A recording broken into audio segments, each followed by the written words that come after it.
아멘 크게 하실 줄 아셔야 합니다. 아멘. 제가 이 얘기를 제가 단독 목회한 이후로 처음 두 번째 합니다. 두 번째 합니다. 저는 그런 얘기 하는 걸 굉장히 싫어합니다. 목사님들이 앞에 서가지고 자기 얘기에 동의하게 하려고 아멘을 시키는 것 같아가지고 제가 그런 얘기 하는 걸 되게 싫어해요. 그래서 마음에 은혜가 안 되는데 어떻게 아멘을 해? 제가 그런 마음이었어요. 그럴 것 같으면 우리 교회는 너무너무 은혜가 안 되는 교회인 겁니다. 여러분은 아멘을 안 하시기 때문입니다. 여러분 그런 부분에 대해서 제가 하나님께 지적을 받았기 때문에 제가 오늘 말씀을 드립니다. 사랑하는 여러분들, 부흥하는 교회는 어느 교회를 막론하고 아멘이 큽니다. 왠지 아십니까? 본질적으로 말씀은 이해되는 것이 아닙니다. 제 얘기를 잘 들으셔야 합니다. 본질적으로 말씀은 이해되는 것이 아닙니다. 옛날 왕의 정책을 포고할 때에 그 포고령은 명령이지 이해하라는 것이 아니에요. 그렇죠? 그러니까 그것은 왕이 이렇게 결정했고 이 일이 이렇게 진행될 것이며 결과는 이렇게 될 것이다 라고 그냥 선전포고하는 겁니다. 그냥 포고인 거예요. 그러니까 그것은 자기의 상황과 관계없이 혹은 이해하는 것과 관계없이 하라면 해야 되는 겁니다. 그렇죠? 그걸 명령이라고 해요. 그걸 성경으로 바꾸면 뭐라고 하느냐면 계명이라고 합니다. 그러니까 그것은 이해의 단계를 넘어서 있는 겁니다. 그건 이해가 아니라 복종입니다. 복종. 그래서 그 복종의 말씀을 여러분에게 선포하는 목사는 최선을 다해서 그 말씀이 하나님의 말씀으로 선포되는 것에 대해서 최선을 다해야 되는 거죠. 듣는 사람이 목사가 지금 자기가 계산하는 것이 있구나 라고 생각을 하면은 그러면 벌써 성도들과 목사 사이에서 앞에서 왔다 갔다 하는 말 이면의 이야기가 왔다 갔다 하고 있는 거죠. 거기가 사탄의 소굴입니다. 그 교회는 구원이 없습니다. 아시겠습니까? 왜냐하면 그 교회는 죄를 죄로 여기지 않기 때문입니다. 그 교회는 구원이 없어요. 그러니까 앞에서 하나님의 말씀을 전하는데 목사가 진짜 하고 싶은 말이 뭘까라고 생각하는 사람은 구원받지 못한 사람입니다. 그 사람은 그 교회를 떠나야 마땅합니다. 아시겠습니까? 여러분도 그렇게 하셔야 됩니다. 제 이야기를 듣고 하나님의 말씀이 아니라 지금 저 사람이 하고 싶은 말이 있구나. 저걸 통해서 이루려고 하는 게 뭘까라고 생각이 되시면 여러분 그 교회를 반드시 떠나야 구원을 받습니다. 알겠죠? 그 이유를 가지고 우리 교회를 떠나겠다고 하는 사람한테 저는 절대로 잡지 않습니다. 그 사람 영혼을 지옥 가게 만드는 거니까요. 이해가 가시죠? 그러니까 목사는 최선을 다해서 하나님의 종으로서 신뢰를 받는 사람이어야 합니다. 적어도 목사가 하나님의 종으로서 말씀을 받는 사람이다라는 신뢰가 성도들 안에 있어야 그 말씀을 하나님의 말씀으로 듣겠죠. 그렇기 때문에 유승일 목사는 하나님 앞에 날마다 부르짖으면서 내가 하나님의 사람이 되어야 된다라고 자기를 다그치고 있는 겁니다. 이런 차원의 이야기가 말씀입니다. 그렇기 때문에 여러분은 그것이 이해가 되지 않아도 아멘 해야 됩니다. 그래서 성경 말씀에 아멘 함으로 하나님께 영광을 돌리게 되느니라 이렇게 얘기해요. 말을 바꿔볼까요? 아멘함으로 말미암아 너희가 잘 이해하게 되느니라. 이게 아니에요. 잘 이해가 갈 때 너희 안에서 아멘이 쏟아져 나오느니라. 이 얘기가 아니라 너희들이 하나님의 말씀이 선전포고되는 것을 너희들이 아멘함으로 하나님께 영광을 돌리게 되느니라. 알겠습니까? 이게 믿음 생활입니다. 깨달으셔요. 이게 기본이 안 돼 있으면 하나님의 말씀이 여러분의 마음으로 파고 들어가질 못합니다. 제 아내에게 확인해 보십시오. 제가 10대 때부터 우리 교회에서 아멘 소리가 가장 컸던 사람입니다. 아멘, 아멘. 여러분, 분명히 아멘 소리가 큰 사람이 은혜를 받습니다. 목사 편이어서가 아닙니다. 그 사람은 자기가 아멘이라고 말할 때마다 하나님께 영광을 돌리게 되기 때문입니다. 여호수아에게 하나님께서 이렇게 말씀하셨습니다. 가나안 땅에 들어가거든 너희들은 이스라엘 백성들과 함께 6지파씩 나누어서 그림산을 향하여 서고 6지파는 에발산을 향해서 서라. 그리고 그리심산을 향해서 축복의 말씀을 선포해라. 그 말씀을 듣는 모든 백성들은 그 자리에 서서 아멘할 것이니라 하면서 하나님의 말씀을 선포하게 하셨습니다. 그리고 여호수아는 모든 백성들과 함께 하나님의 말씀을 선포하고 난 다음에 모든 백성들이 그 자리에 서서 두 손을 높이 들고 아멘 이렇게 얘기했습니다. 그리고 반대로 에발산을 향해서는 저주의 말씀을 선포했습니다. 너희들이 이렇게 했었을 때 하나님은 너희들을 반드시 멸하게 하실 것이다 라고 하면서 죄에 대한 하나님의 심판과 저주를 선포하셨습니다. 기분이 나쁘니까 그건 입을 꾹 다물어라 라고 한 것이 아니라 그 말씀에도 두 손을 높이 들고 아멘 하고 하나님께 영광을 돌렸던 것입니다. 왜냐하면 그건 하나님의 말씀이기 때문입니다. 하나님의 말씀. 그 하나님의 말씀에 대해서 내가 어떻게 받아들이냐는 아무 상관이 없습니다. 이해가 갑니까?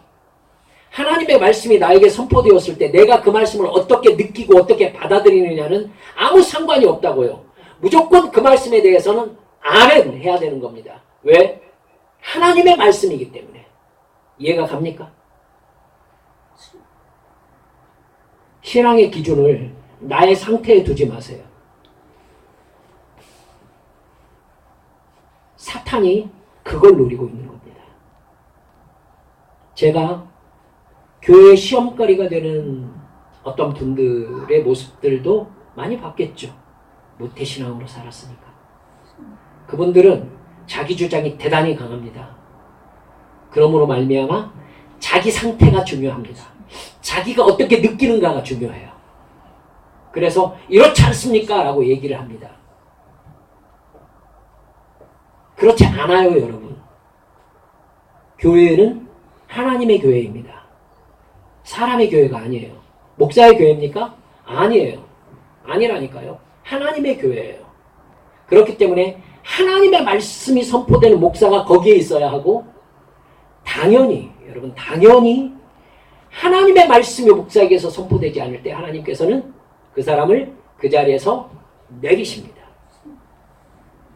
그게 당연해요. 왜냐하면 교회는 하나님의 교회이기 때문입니다. 아시겠습니까? 그걸 여러분 생각하셔야 돼요.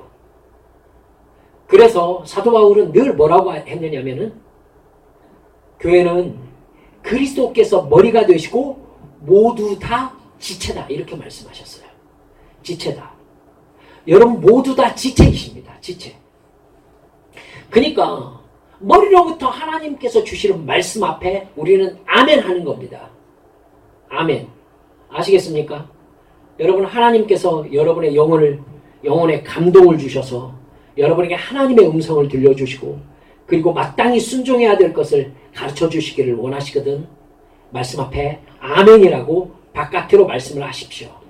그게 티를 내는 게 아닙니다. 내가 아멘하여 하나님께 영광을 돌리게 됨을 여러분 아시기 바랍니다. 예수님의 이름이 아멘입니다. 아시죠? 예수님의 이름이 아멘이에요. 계시록에 보십시오. 아멘이신 예수님에 대해서 분명히 말씀하십니다. 아멘. 아멘이 예수님의 이름이에요. 사랑하는 여러분들, 꼭 깨달으셔서 실천하시기 바랍니다. 실천하세요. 이게 여러분에게서 실천될 때에 그 다음 얘기를 하나님께 할 수 있는 거예요. 알았죠? 그러니까 내가 하나님하고 말을 하려고 하면 안 돼요. 주님께서는요, 내가 해야 될 일을 말씀하셨어요. 이렇게 해라. 심지어 여러분, 사랑의 사도라고 일컬어지는 사람이 요한 사도입니다. 요한 1서 안에는 사랑으로 가득 차 있습니다. 근데 요한 사도가 사랑의 얘기를 하면서 그렇게 강력하게 얘기하고 있는 것이 뭐냐면은 사랑을 계명으로 얘기하고 있다는 겁니다. 사랑이 계명일 수 있습니까, 여러분? 사랑이 계명이에요? 사랑이 명령입니까? 명령한다고 되어지는 게 사랑입니까? 라고 말하시겠죠. 그런데 요한 사도는 분명히 우리에게 주신 계명이 뭐냐면은 너희가 서로 사랑하라는 것이다. 이렇게 말씀하셨어요. 사랑하지 않는 자마다 하나님께 속한 것이 아니다. 라고 말씀하셨죠. 여러분, 사랑이 감정입니까? 감정이 아니죠. 감정이 아니기 때문에 계명이라고 말씀하시는 겁니다. 계명은 뭐에 대해서 얘기할 때 계명이라고 합니까? 행동에 대해서 얘기할 때. 그죠? 생각이나 감정에 대해서 얘기할 때 계명이라고 하지 않아요. 계명이라고 할 때에는 행동에 대해서 얘기할 때 계명이라고 해요. 그러니까 사랑은 생각과 감정입니까? 행동이에요. 그러니까 주님께서는 사랑해라라고 말씀하시는 거예요. 사랑을 느껴라가 아니라 사랑해라. 아시겠습니까? 하나님께서 말씀하시면 네 하는 겁니다. 계명이니까. 여러분께 고백하기는 제가 이런 종류의 얘기를 굉장히 싫어했던 사람인 것을 여러분 저를 어렸을 때부터 지켜본 사람 다 알고 있습니다. 그렇게 억지스러운 게 어디가 있느냐고 막. 근데 하나님께서 그걸 얼마나 저에게 정확하게 말씀하시고 싶으셨으면 밥도 안 먹이고 가르치시겠습니까? 아마 오늘 우리가 읽은 여호사밧의 이야기를 통해서 더 확실한 증거로 깨달을 수 있지 않을까 생각합니다. 여러분, 여호사밧 지금 우리가 읽은 본문 말씀의 배경이 뭐냐면요, 요단 동편과 서편의 전쟁이 벌어진 것입니다. 여러분, 요단 동편도 원래는 이스라엘 민족의 땅이었습니다. 요단 동편에 있었던 지파가 세 지파가 있었습니다. 요단 동편 지파 모를 것 같으니까 안 물어보겠습니다. 요단 동편 지파는 르우벤 지파가 있습니다. 첫째 아들 르우벤 지파와 갓 지파, 그 다음에 므낫세 지파가 있었는데 므낫세는 반 지파가 요단 서편에도 있었습니다. 그래서 르우벤 지파, 갓 지파, 므낫세 반 지파가 요단 동편에 살았다라고 얘기를 합니다.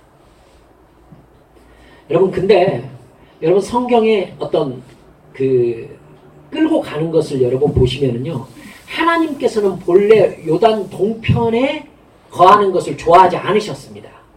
좋아하지 않으셨어요. 이스라엘 백성들이 원래 이렇게 남쪽, 그러니까 사해 남쪽이 에돔 땅이에요. 에돔 땅. 거기는 지금 오늘 본문에서는 세일산 자손들이라고 표현되어 있는데 에서지파 땅이 거기입니다. 사해 남쪽 편에. 원래는 지중해 편으로 쭉 올라가면 그냥 가나안 땅에 들어갈 수 있어요. 그런데 하나님께서는 에돔, 이 세일산 지파들 사람들이 여러분 야곱의 형이잖아요. 야곱의 형. 그러니까 친척, 그러니까 인척 관계에 있는 민족인 거예요. 그러니까 전쟁을 허락하지 않으셨어요. 그것 때문에 이 에돔 지파들이 이스라엘 백성들이 거기를 통과해가지고 가나안 땅으로 올라가는 걸 막았어요. 그래가지고는 이스라엘 백성들이 입이 이따만큼 나와가지고는 별 수 없이 삥 돌 수밖에 없었어요. 그래가지고 요단 동편으로 올라갈 수밖에 없었던 거예요. 요단강은 사실 사해에서 끝나잖아요. 그러니까 사해 밑에서 그냥 올라가면은 강 같은 거 건너지 않아도 되죠. 그런데 별 수 없이 이쪽으로 건너서 올라갈 수밖에 없었어요. 하나님께서 건너라, 이렇게 돌아라 라고 말씀하셨기 때문에 마치 메가더 장군이 인천으로 돌았듯이 가나안 땅 중간까지 쭉 올라갈 수밖에 없었던 거예요. 쭉 올라갈 때 거기 땅을 보니까 요단 서편이 요단강 쪽이 그 여리고 있는 쪽이거든요. 굉장히 비옥한 땅이에요. 그쪽이 요단강이 있으니까. 거기가 건조 지역이잖아요. 근데 요단강이 있으니까 비옥해요. 근데 요단강이 이쪽만 비옥하게 할 리는 없죠. 이쪽도 비옥하게 하죠. 그러니까 요단 동편 그쪽도 상당히 비옥한 땅인 거예요. 그쪽이 비옥하니까 르우벤 지파하고 므낫세 지파하고 갓 지파가 모세한테 가가지고 그래요. 우리가 이쪽 땅을 우리가 차지하면 어떻겠습니까? 이 땅도 참 살기가 좋습니다. 이렇게 얘기를 한다고요. 근데 그걸 기뻐하지 않아요. 모세가. 기뻐하지 않아요. 원래 하나님께서 이스라엘 백성들에게 주시려고 마음먹으셨던 땅은 요단 이쪽 편 땅이었었어요. 근데 그들이 그렇게 간절히 바라니까 하나님께 모세가 허락을 받아요. 그래서 그쪽 땅을 그들 지파들이 차지하게 합니다. 그 대신에 너희들 남자들은 모두 함께 이스라엘 백성들과 같이 요단강을 건너가서 이스라엘 백성들 모든 지파들이 이 땅을 다 차지하기까지 그들과 함께 동행하면서 전쟁을 같이 해야 된다. 전쟁이 끝나면 그 지파들은 자기 집으로 돌아와도 좋다. 이 조건을 달고 요단 동편 땅을 준다고요. 그런데 원래 요단 동편 땅이 그렇게 하나님께서 하나님의 땅이라고 이렇게 이스라엘 백성들에게 주고 싶어 하시지 않은 땅이었다는 증거가 곧 드러나요. 왜냐하면 그 땅이 원래 무슨 땅이었냐면은 밑에 에돔 족속들이 사해 밑에 있었고요.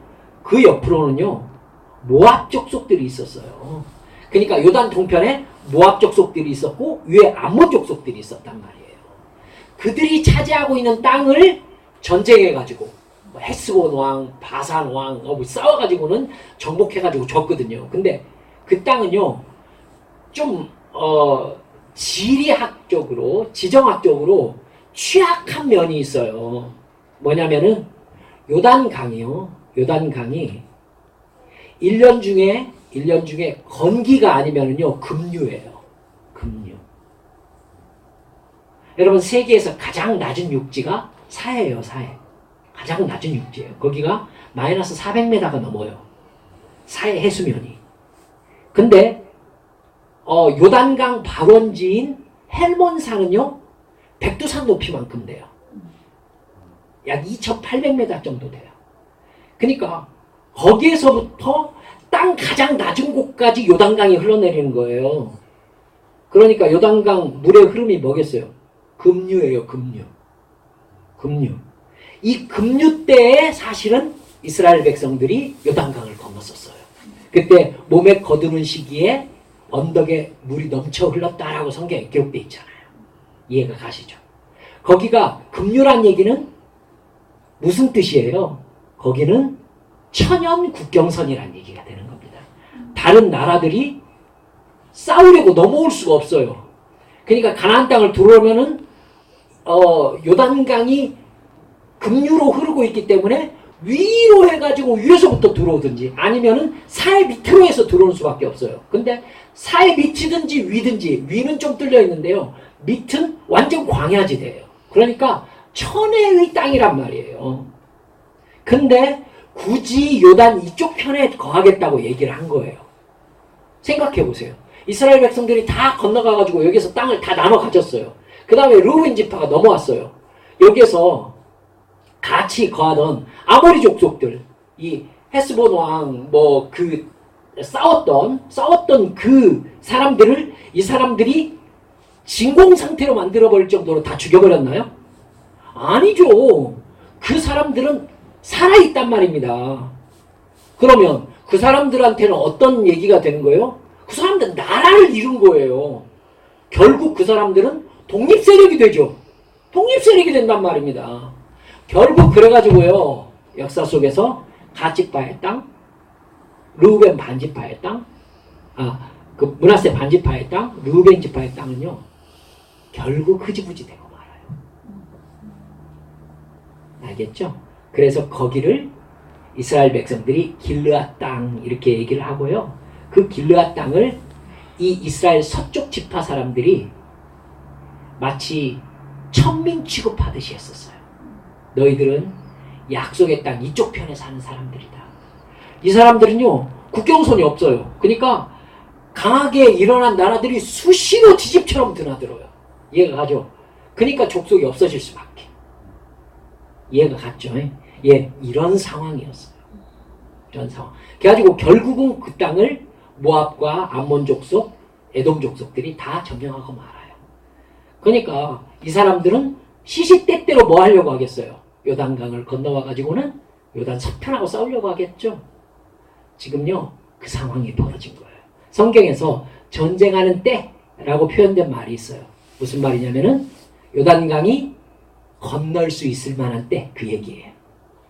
요단강이 급류로 흐를 때에는 전쟁을 할 수가 없어요. 여기 있는 사람들이 이쪽 땅을 들어가려면은 이렇게 건너가야 돼, 이렇게. 그러니까 여기에는 다른 나라가 있어요. 그러니까 전쟁 자체가 안 돼. 이해가 가죠? 그러니까 요단강을 건널 만한 때가 전쟁할 때가 되는 거예요. 자, 여기에서 바로 이 암몬 족속, 모압 족속, 세일산 족속들이 모두 다 연합군이 돼가지고 여호사밧이 왕일 때에 요단 서편으로 쳐들어온 겁니다. 그래가지고 예루살렘이 둘러싸인 거예요. 지금 이 상황이에요. 그런데 이스라엘 백성들 여러분 보세요. 이스라엘은요, 원래 하나님께서 다스리는 나라이기 때문에요, 군사적으로 강하지가 않아요. 군사적으로 강하지 않아요.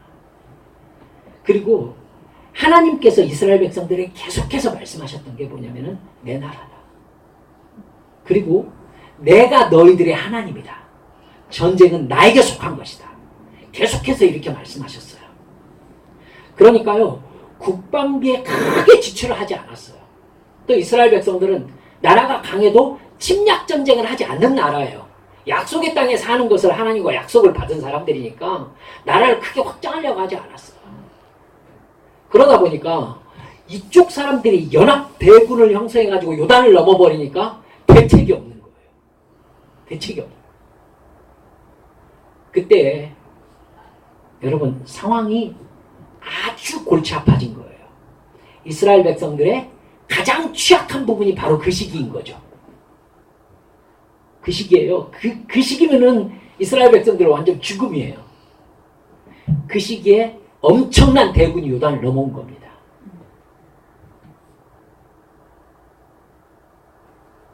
이스라엘 백성들 안에 무슨 마음이 들었을까요? 지금 우리나라 때로 할 것 같으면요, 여호사밧 하야하라라고 얘기가 나왔을 거예요. 여호사밧 하야하라. 이렇게 무능한 왕 밑에서 우리의 생명을 맡기면서 살 수가 있겠는가?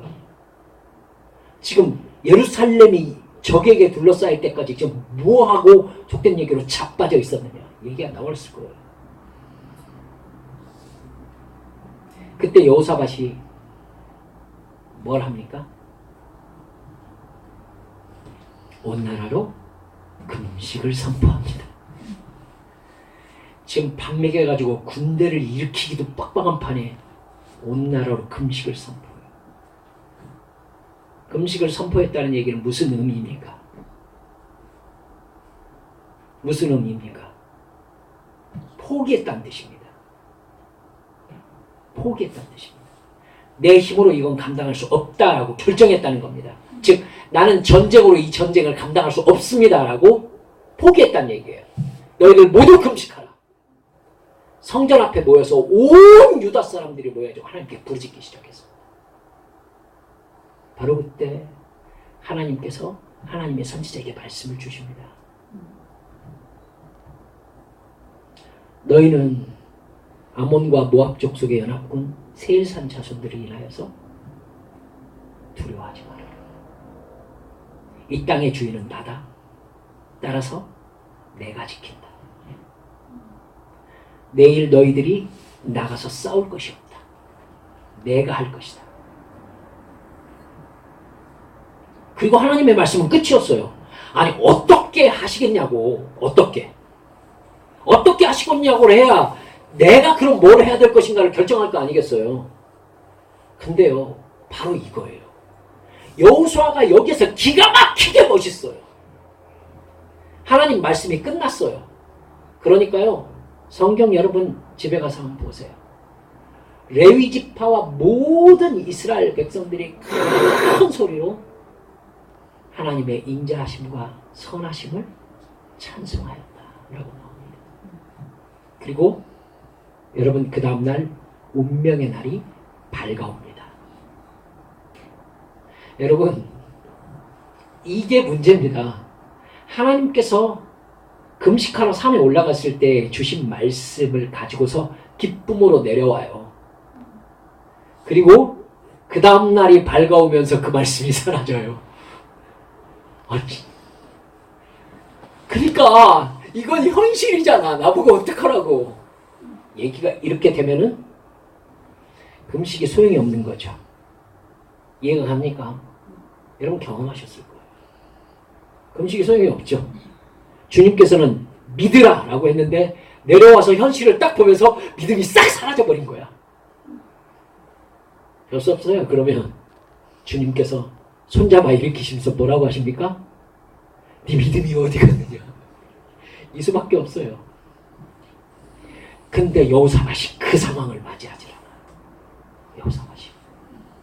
여호사밧이 그 다음 날요 모든 유다 백성들에게 택하여 뽑은 사람들로 말미암아 성가대를 앞에 세웁니다. 거룩한 옷을 입힙니다. 여러분 이 군장과 갑옷을 입힌 게 아니라 거룩한 옷이면은요 성가대 가운을 입혔다는 얘기 아닙니까? 가운을 입히고 어디 앞에 세웠다고요?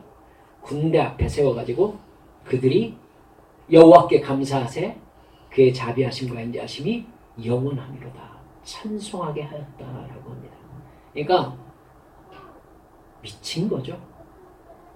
미친 거죠. 여러분 미치지 않으면 예수 못 믿습니다.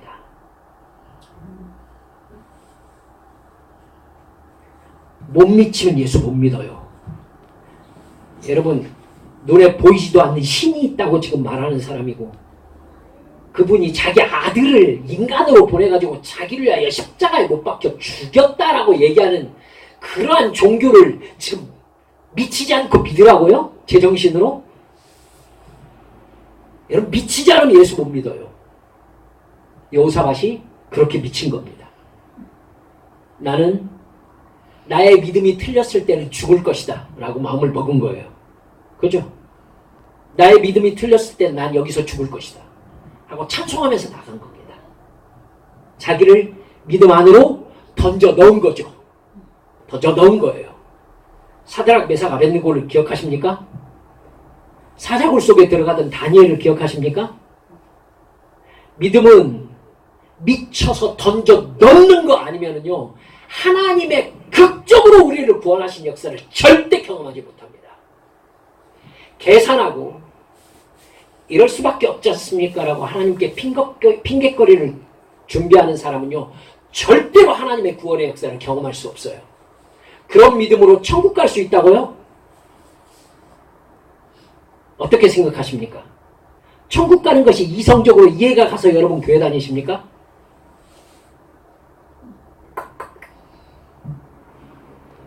여러분이 대답하세요. 여호사밧은 찬송하게 했습니다. 저 같으면은 거기에다가 브레이브 하트를 보십시오. 화살을 완전히 우수수수 떨어지면 전멸했을 것입니다. 방패도 없죠. 성가대 가운 입고 오는 것들 밥이잖아요. 그런데 그들이 찬송을 시작하는 찰나 하나님께서 복병을 두셔서 그들을 치게 하시며 갑자기 그들이 암몬 자손과 모압 자손들이 싸우기 시작했습니다. 자기들끼리 전쟁하기 시작했어요. 그리고 서로 쳐서 멸한 다음에는 그 다음에 세일산 자손들과 다시 전쟁하기 시작했습니다. 그리고 자기들끼리 전멸당했어요.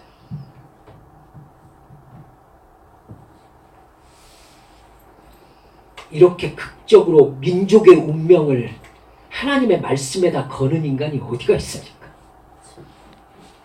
그런데 하나님은 여호사밧을 배신하지 않으셨어요.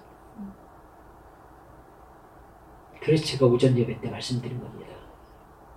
하나님의 전지전능하심은 우리의 가난함과 연약함과 뭘로 연결되어 있다고요? 믿음으로 연결되어 있습니다. 믿음으로 연결되어 있습니다.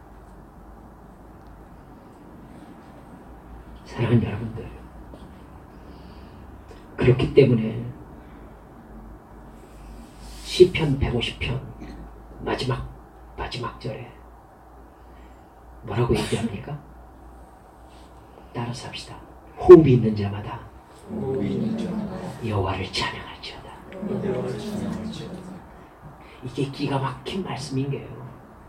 갑자기 제가 시편 말씀을 이번 금식 기간 동안에 깊이 좀 묵상했거든요. 150편 6절 이 마지막 말씀이 심장에 꽂혀오더라고요. 호흡이 있는 자마다 여호와를 찬양할지어다. 기도 응답 받은 자마다 여호와를 찬양할지어다. 얼마나 좋습니까? 하나님께서 병 고쳐주신 사람은 뛰며 찬송할지어다. 얼마나 할만합니까? 그죠? 얼마나 짱입니까? 하나님께 기도할 제목이 있는 자마다 먼저 여호와를 찬양할지어다. 할 수 있겠죠? 짱입니다, 여러분. 되죠? 왜 못합니까, 그거? 여호와를 찬양할지어다 라고 말하는 거에서요, 모든 조건을 갖다 대보세요. 하나님께 기도하는 기도 응답을 원하는 자가 있느냐? 여호와를 찬양할지어다 하면은 오케이지, 오케이. 할만하지.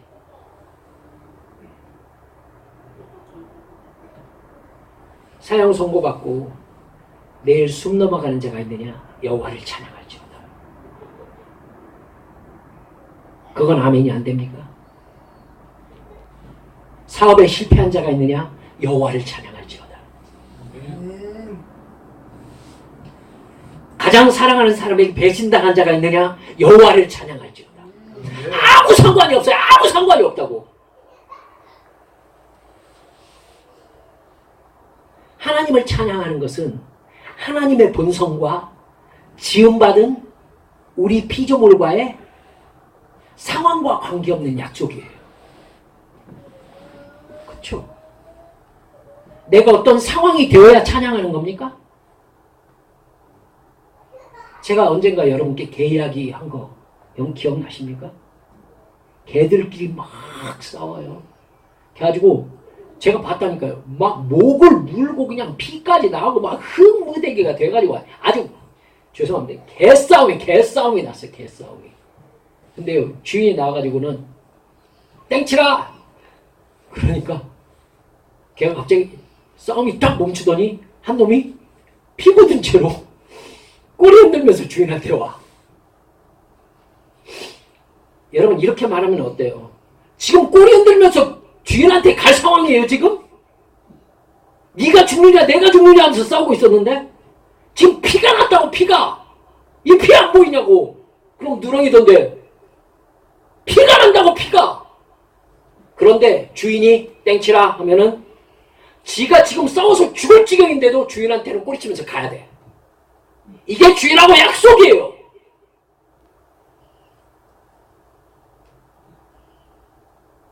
그거 개도 할 줄 안다고. 주님께서 우리에게 뭐라고 하세요? 호흡이 있는 자마다 여호와를 찬송할지어다.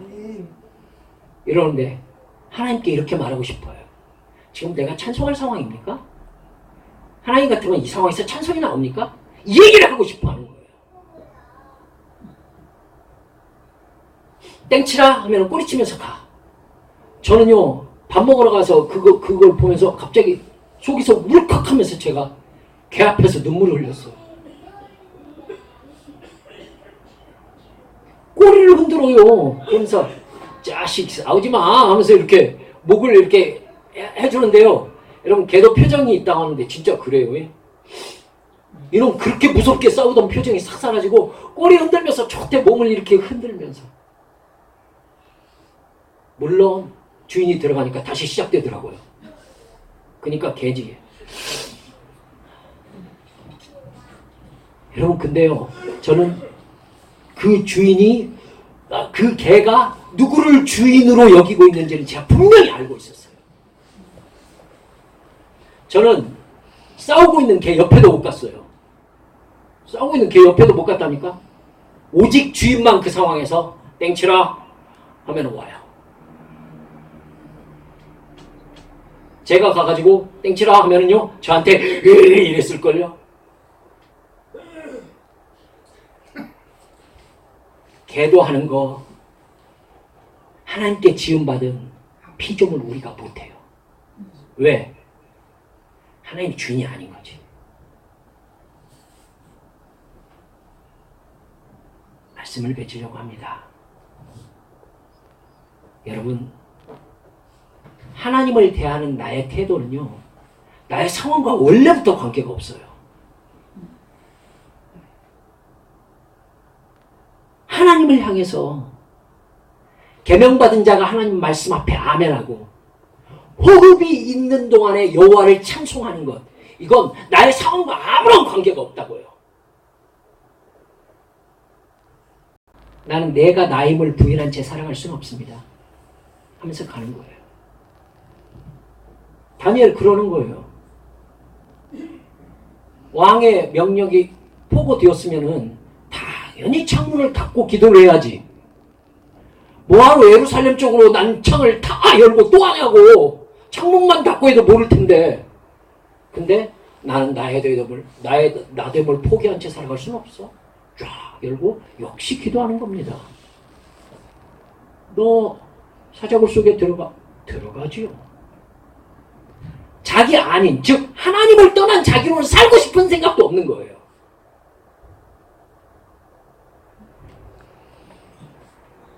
이제 우리에게 묻는 겁니다. 이 믿음이 우리에게 있습니까? 이게 어떤 믿음이에요? 복받는 믿음이라고요? 천국 가는 믿음이에요, 이게. 착각하지 맙시다. 이게 복받는 믿음이라고? 아니라고 말씀드렸어요. 이게 무슨 믿음이라고? 천국 가는 믿음이라고, 이게. 우리는 세상 사람들이 동화 쓰고 앉아있네 라고 얘기하는 그 천국이 있다는 걸 알고 있고 거기에 갈 것을 믿고 있는 사람들이에요. 말도 안 되는 사람들인 거죠. 그러니 말도 안 되는 행동 나오는 겁니다.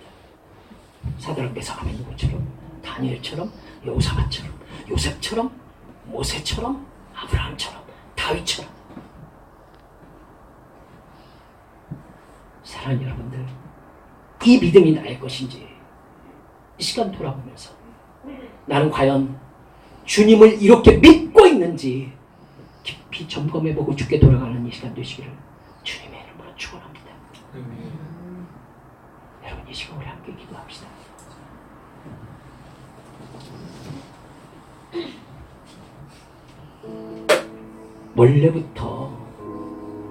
원래부터 예배는 내 예배가 아닙니다. 하나님이 주인이신 예배입니다. 기도 역시 내가 하는 게 아닙니다. 성령께서 주인이신, 하나님이 주인이신 이게 기도입니다. 따라서 우리가 하나님께 나아가서 해야 될 것은 이겁니다. 주여, 내가 당신의 영에 사로잡히게 해주옵소서. 그래서 육신의 나의 욕망을 주님 앞에 내려놓고 사로잡힌 자 되게 해주옵소서. 하나님의 말씀에 조건 없이 아멘 할 수 있게 하시고, 하나님의 말씀에 조건 없이 예 순종하겠습니다라고 순종의 자리로 나아갈 수 있는 하나님을 향한 절대적인 믿음 주여 내게 주시옵소서. 이 시간 주님 앞에 함께 통성으로 기도하시겠습니다. 기도합니다. 아버지 하나님 역사해 주시옵시고, 아버지 하나님 주님, 할렐루야 아버지 하나님